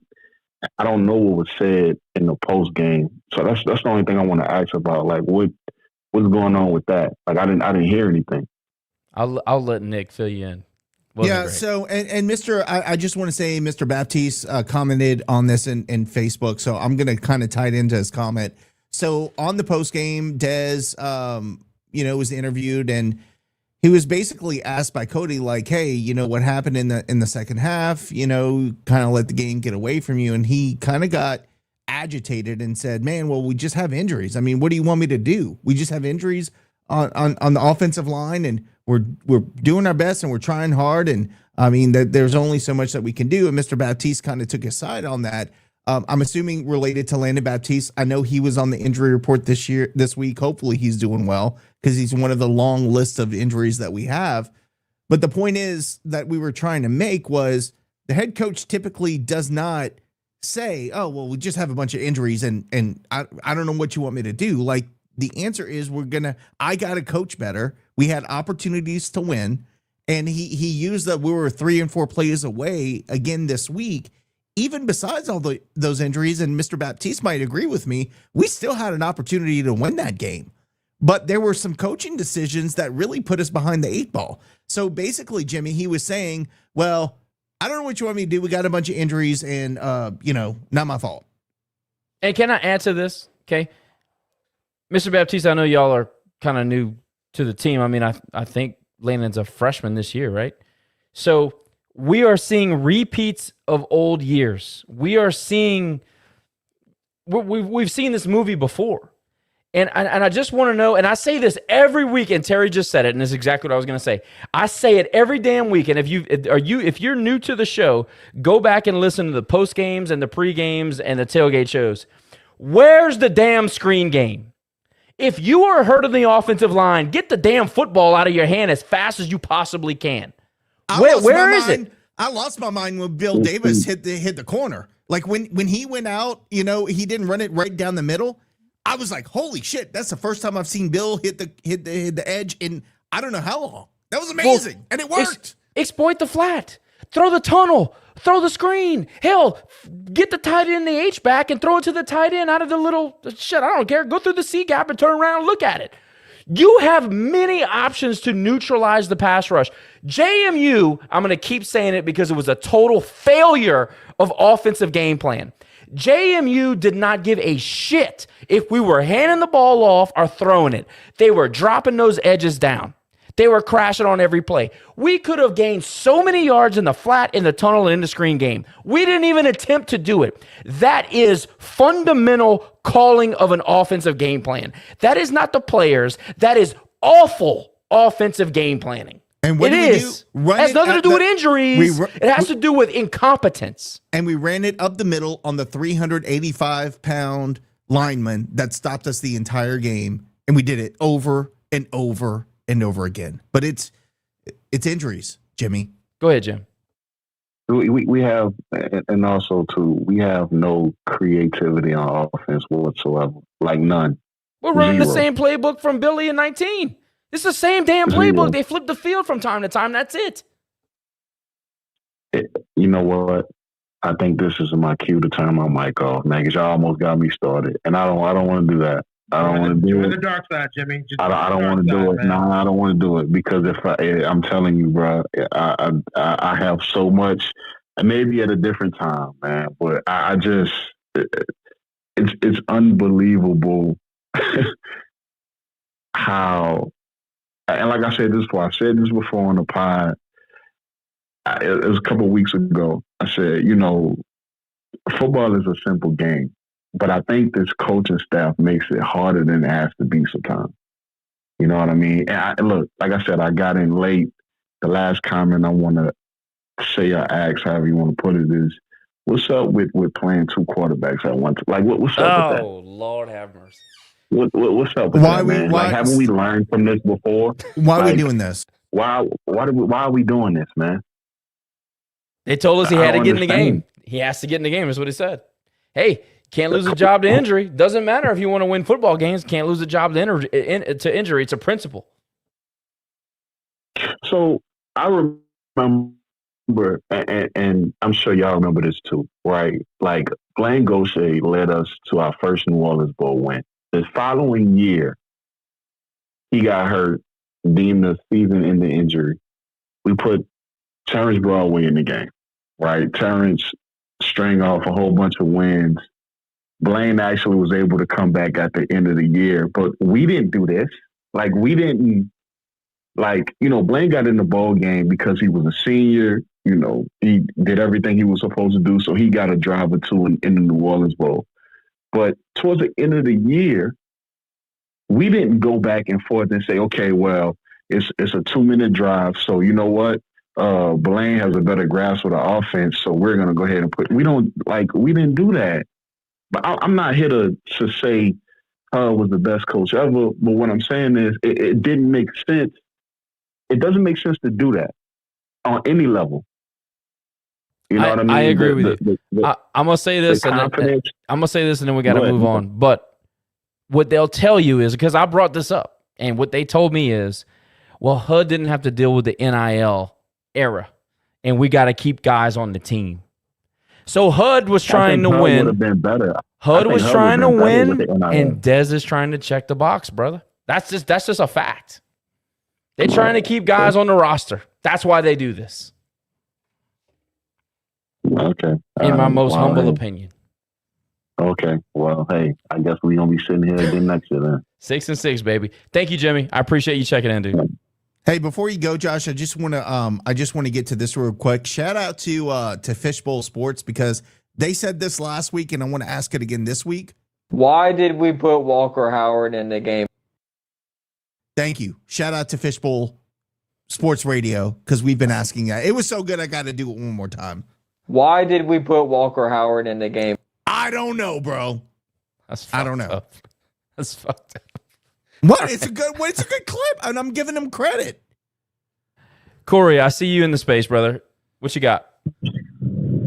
Hey, y'all. It's nice to talk to you. Indeed.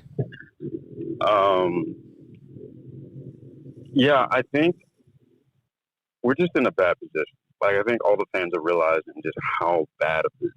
This is a bad football team, mainly because it's badly coached. And at the end of the year, I mean, they might win another game, maybe. And if Mike finishes the year 3, what is it? Going to be 3-9.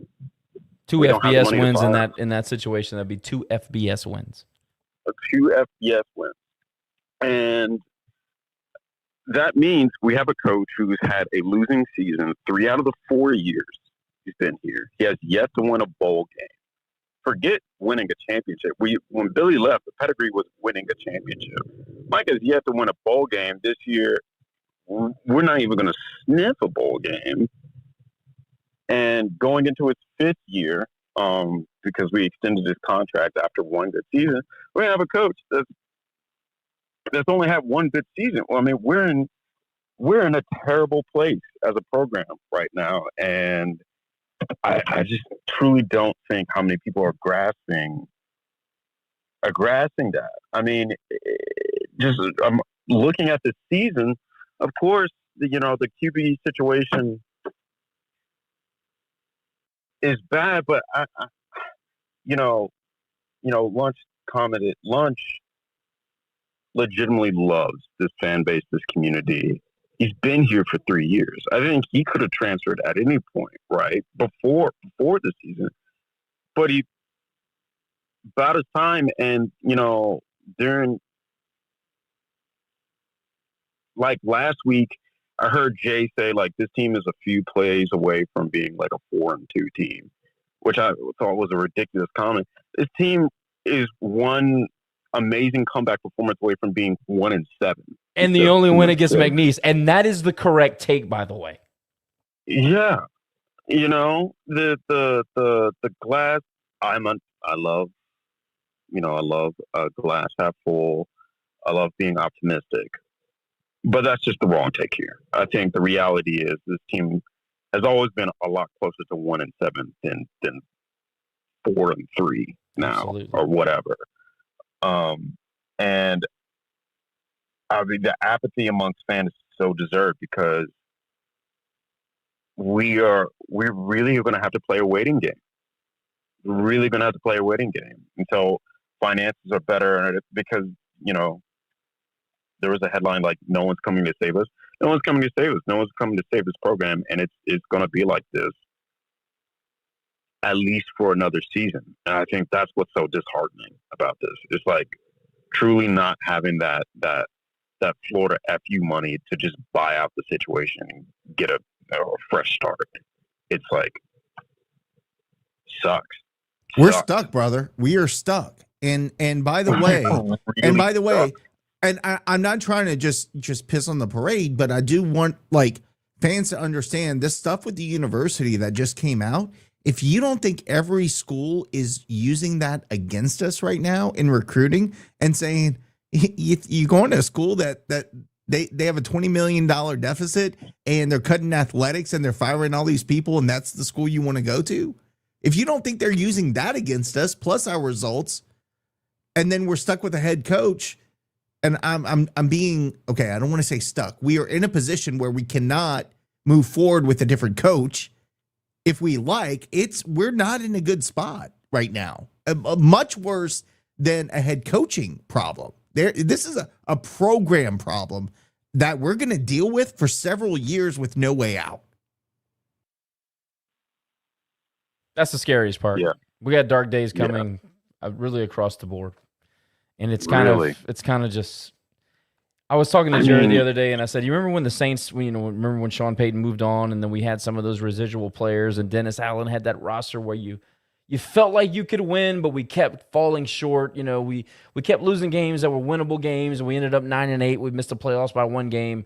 And it was still that Sean Payton like legacy. People were holding on. I think we held on to the Billy Napier idea, legacy, whatever you want to call it, for a little bit too long. And now the fallout is really kind of showing its ass, and we just have to sit in it. And that's just what we are. That's what we are right now.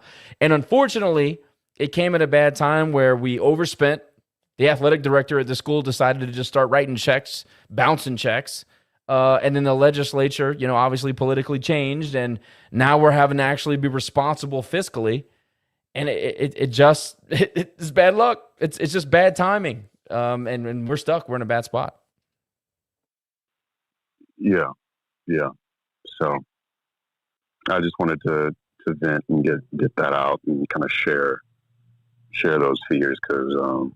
But let's get down to the real questions. Is Albino going to be here in 2 weeks or what? Albino's going to be here in 2 weeks.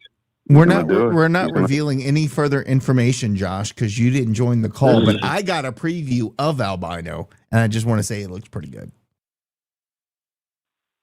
And also, I want to say, when you look at it, you're like, this is what people are getting upset about. Like, when you see the actual, and Corey laughed on the call, when you see the picture, you're like, this is what people are freaking out about. So I think when people see it in person, they'll be like, oh, that's cool.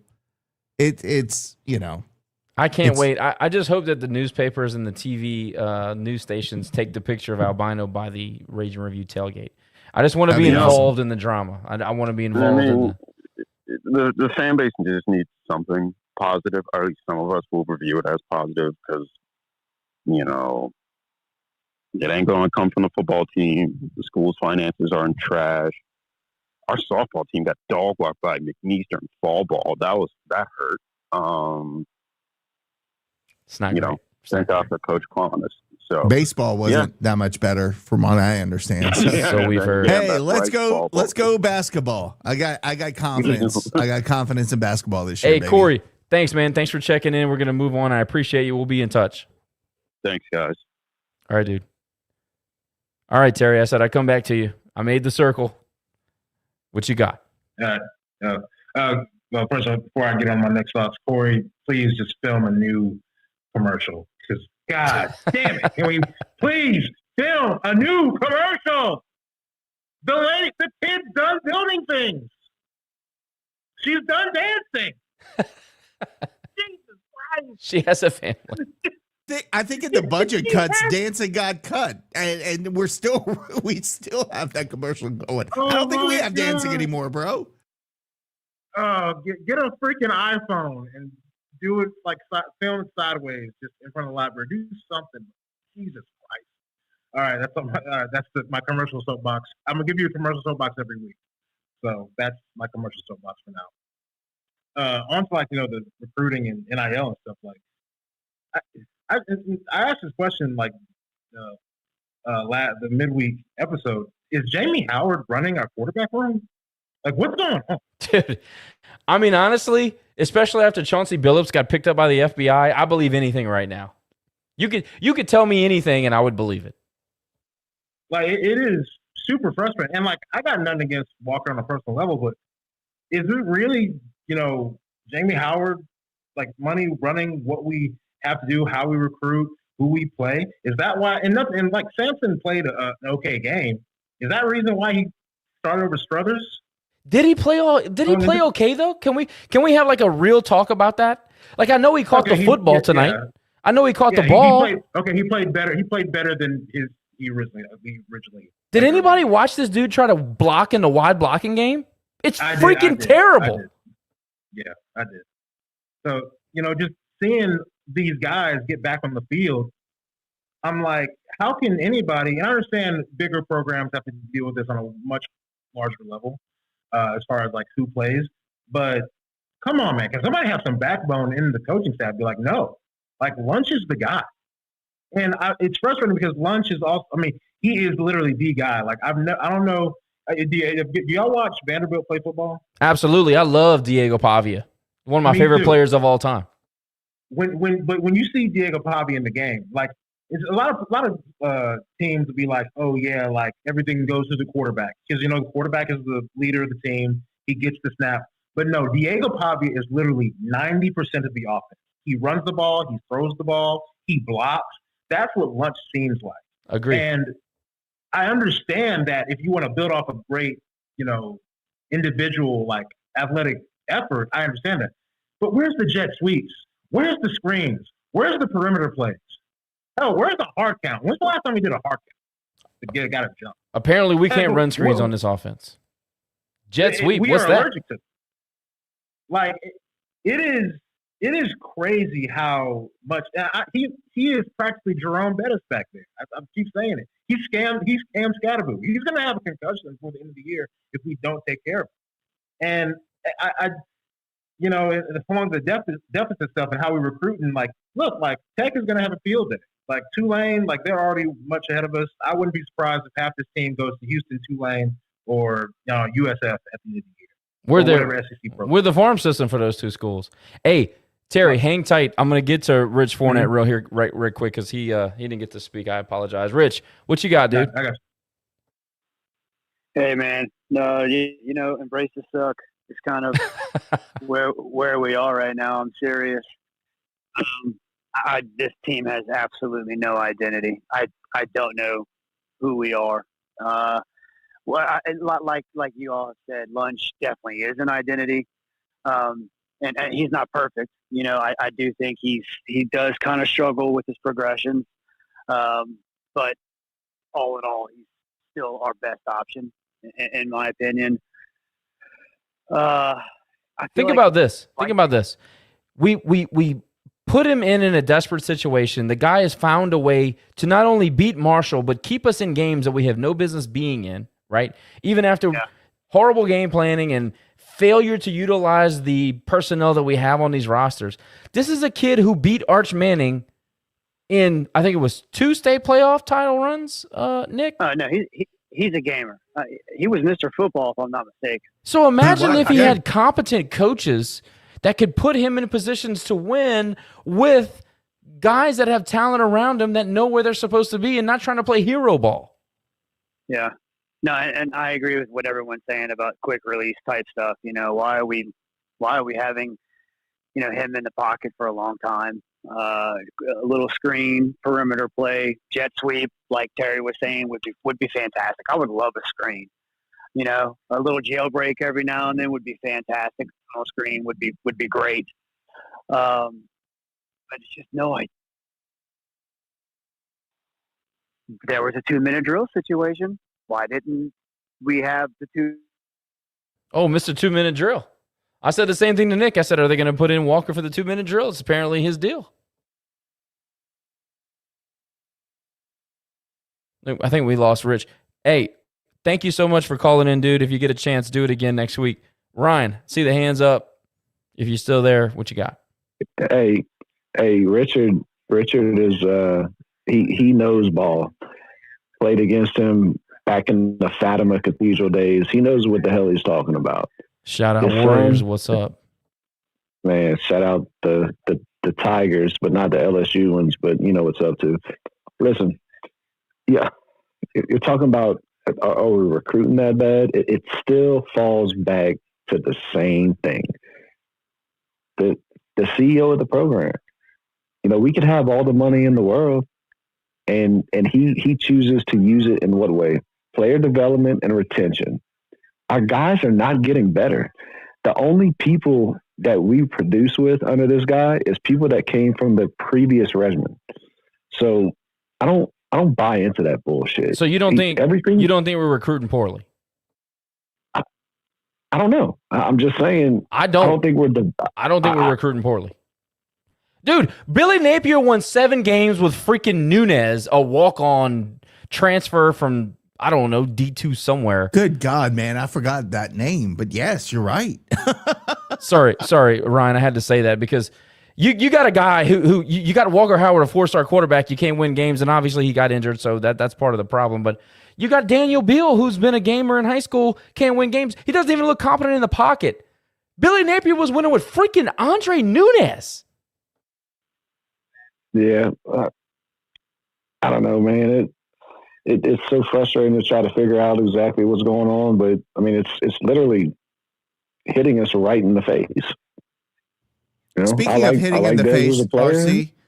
Speaking of hitting in the face, Terry just said it sounds like you're watching Cops in the background. Is your old lady good? You're not doing anything crazy over there, right? I know she pissed you off earlier. She's gonna call the cops on me here pretty soon. He said, "I told her once."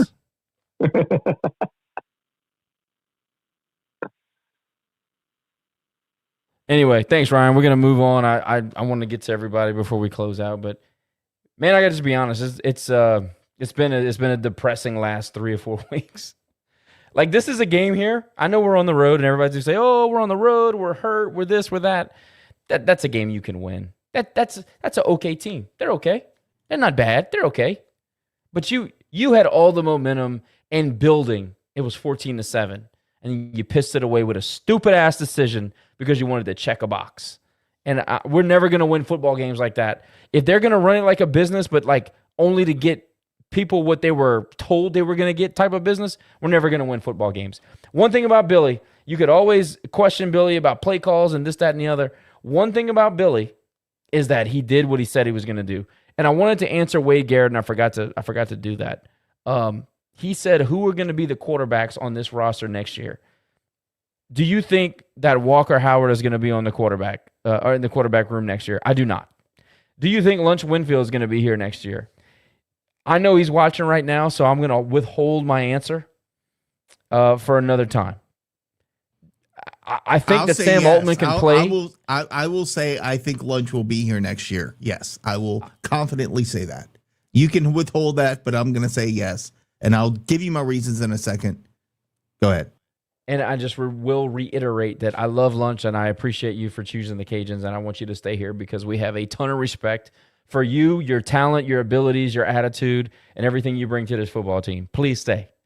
But I'm just being honest. I know what kind of business we're in here. So I think that quarterback room is probably cut in half next year is what I'll say.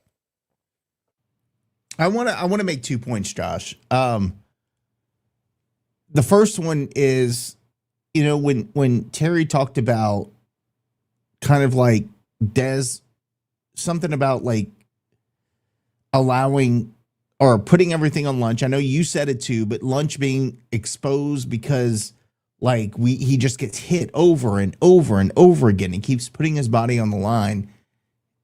It reminds me of when Mike Shanahan threw RG3 out there, and it was the same thing. Like he just got beat the hell up. That's an interesting comp. Yeah. And then a year later, he's not playing football because he got his ass kicked. And there was one game I was watching and I was getting pissed. I had no dog in the fight watching Washington play. I didn't care. But like Shanahan threw him out there and you could tell he was hurting and he was struggling and he didn't give a shit. He left him out there and to the point I think the fans were booing. I don't want that to happen to our guy. I want all of our quarterbacks to be protected. But you got to put him in a position to win and to be protected. But you got to protect him. Yeah. And the other thing I want to comment is, we were talking about leadership. I was pissed off about Dez's comments. Look at the 180-degree view or turnaround from Dez blaming injuries, Dez blaming, 3 or 4 plays away, Dez blaming the fans. I don't give a shit. And then Lunch comes on here and says 2 words, I'm sorry. Dez put this whole team, Dez put that loss on his back tonight. I want you to understand that. A leader takes, even though he doesn't deserve it, even though it's not him, he says, I'm sorry for what happened tonight. That's on me. We'll get there. That's a true leader. What I saw from the guy leading this football team in the last 3 years, not a true leader. It's disappointing. From a perspective of a guy who is rode for Dez so hard when everybody else was shitting on him when we had the hire. We said, we're going to do it. And we continue to do that. But you know what? I'm going to call you out when there's bullshit. And when the quarterback comes on here and shows better leadership skills than the guy running the program, that's concerning. And look, I'll take my lump. I was wrong. I rode for Dez because I thought, look, if you get a local guy to get the community to buy in and he can deliver, I mean, that's best case scenario. And I'm got no problem saying I was wrong about that. I think that we've made a colossal mistake. I don't think he has the temperament. I didn't think that before. I thought he was just a tough guy from New Iberia that could handle a couple of, people disagreeing with how he calls the game and whatnot. He can't do it. He's obviously very worried about what people think and say in the media. And it's disappointing. I don't think anybody can disagree with the fact that the guy is thin-skinned. But again, this permeates the whole athletic department that gives a shit about we think. Like they lose their minds because 2 guys are sitting here talking about this. Yes. I was told it's none of my business what football does or the decisions none of my business. I was literally told that by somebody in the administration. Keep your mouth shut. That is none of your business. That's what we're dealing with. And then you have the football, the football CEO, the football version of the CEO, the leader of the offense, but also the leader of the team. Lunch come into the space and have the manhood to say, "Hey, sorry." Which, by the way, don't ever apologize, dude. You don't owe us an apology. We know you're laying it out on the line. We know where the blame lies, and it's at the feet of the professionals that get paid to put you guys in the position to succeed. And to this point, they have not done that. And that's just my opinion on it. Terry, get the last word before we get out of here. I know you got something else to say. Yeah, last bit I wanted to say, and I thank you for coming back to me. If you're a parent and you're listening to this, look, man, I understand. It might sound negative of us fans talking about this. I'm a former player. I love you well, but also as a parent who has a daughter who might go into college athletics, and I see the product on the field, and I see these situations that my kid might be put in as a coach. The coaches put my kid in certain situations. It's concerning watching this team. It's concerning if I'm Lunch's, if I was Lunch's dad or whatever. I'm not. If I was Lunch's dad, and I saw the amount of hits he's taking, that's concerning. If I'm, God bless Caden Jensen's family. If I'm the Jensen family, I'm concerned about that ball that was thrown, that hospital ball that was thrown, right? And I look at that and I'm like, I ask myself, and this is a realistic question that we all Cajuns fans need to ask.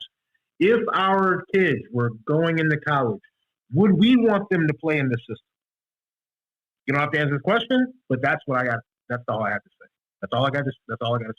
Oh, the last thing is, if you're going to recruit and you want to develop and you got to do it fast, we need to stop looking at these FCC call-ups and all that and whatever.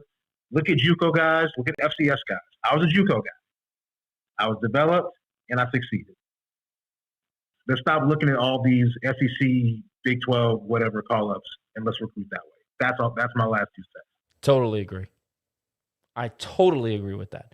Give me somebody with a chip on their shoulder that's looking to prove something, that's looking to steal a job, win a job, make a name. Give me 10 of those over 2 of these SEC guys that couldn't cut it. I totally agree. Yeah, absolutely. Shout out to the Bustle boys. Shout out to the Bustle recruits, man. That's absolutely right. They get it out the mud game. Yeah. Lay the foundation. We couldn't even give them T-shirts or peanut butter and jelly sandwiches without getting put on probation. So that's true. Shout out to the Bustle boys.